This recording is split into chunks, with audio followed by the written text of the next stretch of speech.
મેં તને મારો ફોન ચાર્જિંગમાં મૂકવાનો કીધો તો ને. હા. તો આ ફોન વોશિંગ મશીનમાં ક્યાંથી આવ્યો? અરે બાપ રે.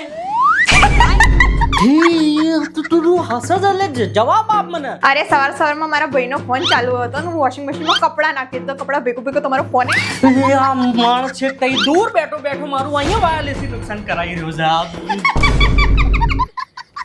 તું પાગલ થઈ ગઈ છે યાર. આમાં મારો ઓફિસનો ડેટા પડ્યો તો મારા કોલેજથી માંડીને અત્યાર સુધીના ફોટા પડ્યા હતા, આપણા ફોટા પડ્યા હતા, મારી આખી જિંદગીની યાદો હતી, આમાં બધું જતું રહ્યું અને તું અહીંયા ઊભી દાંત કાઢે. તને શરમ આવી જોઈએ. અરે એમાં આટલું બધું ગુસ્સે થવાની શું જરૂર છે? ફોન મને આપી દેજો, હું કરાવી દઈશ. યાર તું તો એવી રીતે બોલે જાણે તારો ભાઈ ફોન રિપેરિંગ કરીને આપવાનો હોય. મારો ભાઈ તો નહીં પણ કેસીફાઈ સ્ક્રીન રિપ્લેસમેન્ટ થી લઈને ડેડ ફોનની ડેટા રિકવરી બધું જ કરી આપે છે, એવી 6 મહિનાની ગેરંટી સાથે. એટલે તમારો ફોન હું રિપેરિંગ કરાવી દઈશ, જતા તમારો ફોન અને મને 10,000 રૂપિયા આપતા જજો. એટલે અડધો ખર્ચો તું આપે ફોન રિપેરિંગ કરવામાં અને અડધો ખર્ચો આપે તારા ભાઈના ખીચામાં.